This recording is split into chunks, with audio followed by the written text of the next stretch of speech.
අයිබෝන් හැමෝටම හැම හොඳින් ඉන්නව නේද? ඉතින් ඔන්න හරිම දවසට හරිම වෙලාවට මගේ හැම යාළුවෙක්ම හැම දරුවෙක්ම හැම වැඩිහිටියෙක්ම හම්බ වෙන්න ආවා අලුත් පාඩමක් අරන්. ඉතින් අදත් මම බ්‍රේකින් නිවුස් එකක්. ඒ කියන්නේ මේ ලංකාවේ මේ දවස්වල ඇහෙන නිවුස් එකක් තමයි කියලා දෙන්න ආවේ. ඉතින් මේ නිවුස් එක පාවිච්චි කරලා මම ඕගොල්ලන්ට ඉංග්‍රීසි ටිකක් තමයි කියලා දෙන්න යන්නේ. රයිට්. එහෙනම් වැඩි කතා කර ඉන්න ඕනේ නැහැ. අපිට පුළුවන් එහෙනම් මොකද්ද මේ නිවුස් එක කියලා බලන්න. බලමු මොකද නිවුස් එක කියලා මම එක් සැරයක් කියවන්නම් බ්‍රේකින් නිවුස් එකක් කියවන විදිහටම. Right. A couple was arrested in Kekatiyapura for defrauding people by promising foreign jobs.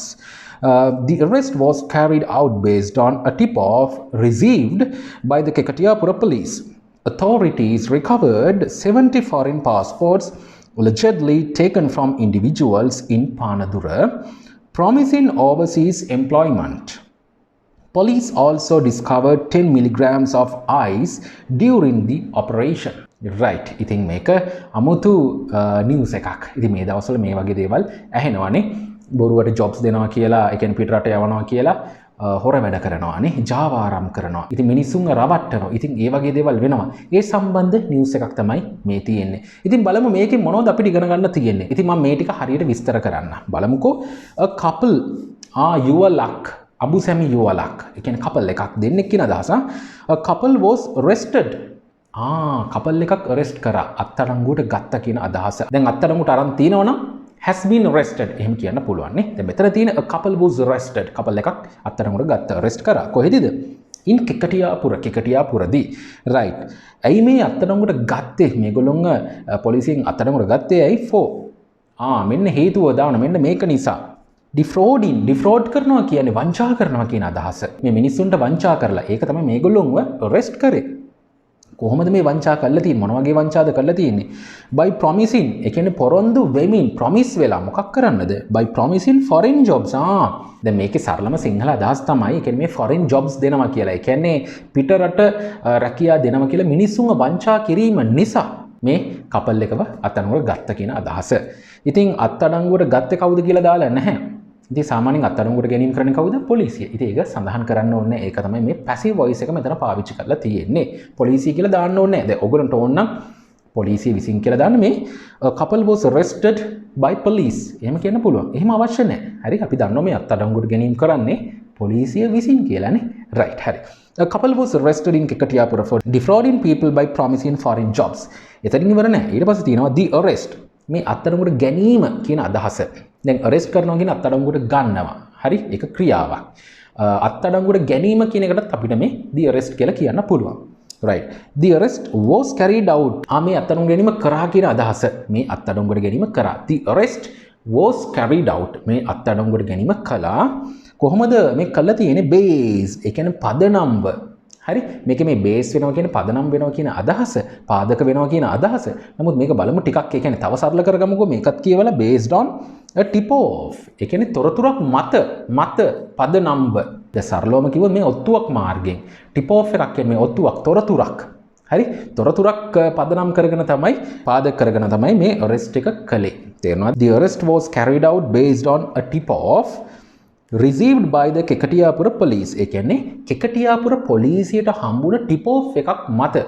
ඒ කියන්නේ මේ තොරතුරක් මත තමයි මේ අත්අඩංගුවට ගැනීම කළේ. කාටද මේක හම්බුනේ? මේ tip off එක කාටද හම්බුනේ? පොලිසියට. කොහේ පොලිසියටද? කෙකටියාපුර පොලිසියට. තේරුණාද?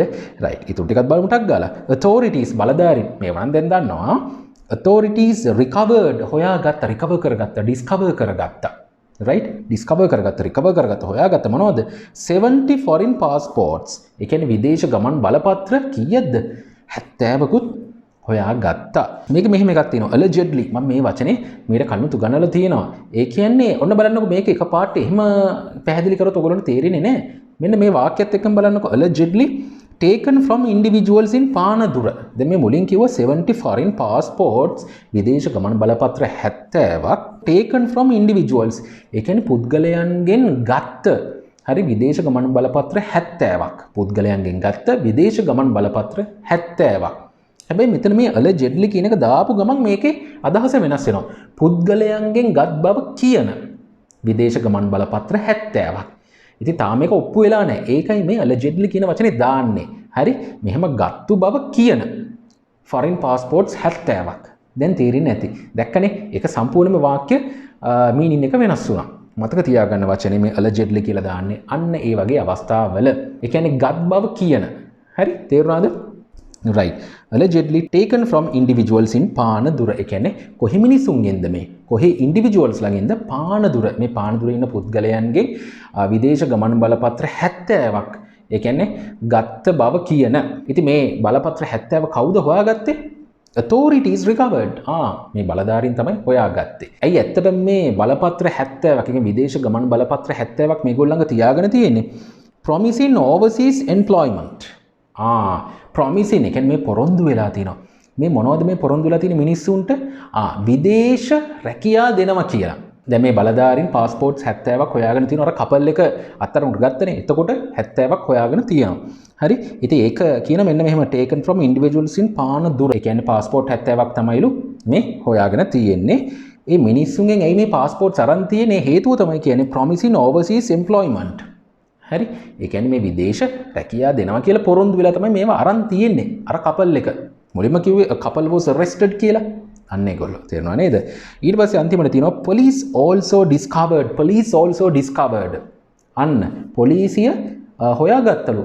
තවත් දෙයක් හොයාගත්තලු. දැන් මෙතන තිබ්බ recovered කියලා. මෙතන තියෙන discovered.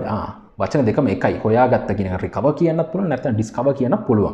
දැන් මෙතන තියෙන police also discovered 10 milligrams. Milligram 10ක් මොනවද? milligrams of ice. ice මද්ද්‍රව්‍ය මිලිග්‍රෑම් 10කුත් හොයාගත්තලු. මේ also කියලා දැන් ඒකයි අල්තා යන්න. දැන් මේගොල්ලෝ passport 70කුත් හොයාගත්තා. හරි? කපල් එකකුත් arrest කරා. ඒ වගේම ice මද්ද්‍රව්‍ය මිලිග්‍රෑම් 10කුත් හොයාගත්තා කියන අදහස අල්තා යන්න තමයි මේ also කියලා තියෙන්නේ. right. milligrams of ice during the operation. මෙහෙයුම අතරතුර during the operation එක අතරතුර. හරි?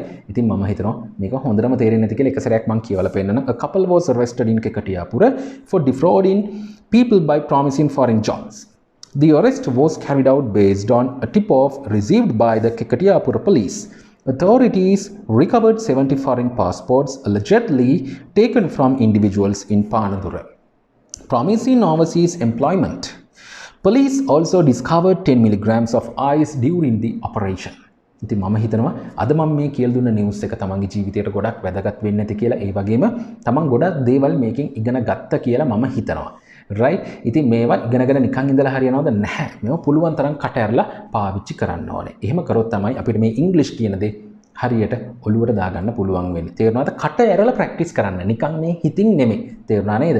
ඉතින් අන්තිමට කියන්න ඕනේ මගේ නංගි කරන Real Start Pro කියන YouTube channel එකෙත් මේ වගේම පාඩම් කියලා දෙනවා. මීටත් වැඩිය හොඳ පාඩම් කියලා දෙනවා. ඉතින් යන්නේ channel එකට තමන්ට ඉංග්‍රීසි තව ටිකක් ඉගෙන ගන්න පුළුවන් ඒ channel එකේ තියෙන පාඩම් බැලුවොත්. ඉතින් ඒ වගේම ලංකාවේ ඉන්න අනිත් ගුරුවරුන්ගේ YouTube channels බලන්න තව ඉංග්‍රීසි ඉගෙන ගන්න පුළුවන්. ඉතින් ලබන සතියේත් මම මේ වගේම වැදගත් වටිනා පාඩමක් අරන් එන්නම් හැමෝම වෙනුවෙන්. ඉතින් ඒ හම්බ වෙනකන් මගේ හැම යාළුවෙක්ම හැම දරුවෙක්ම හැම වැඩිහිටියෙක්ම වෙනදටත් වැඩිය ගොඩක් පරිස්සමින් ඉන්න ඕනේ. හැමෝටම ආයිබෝවන්.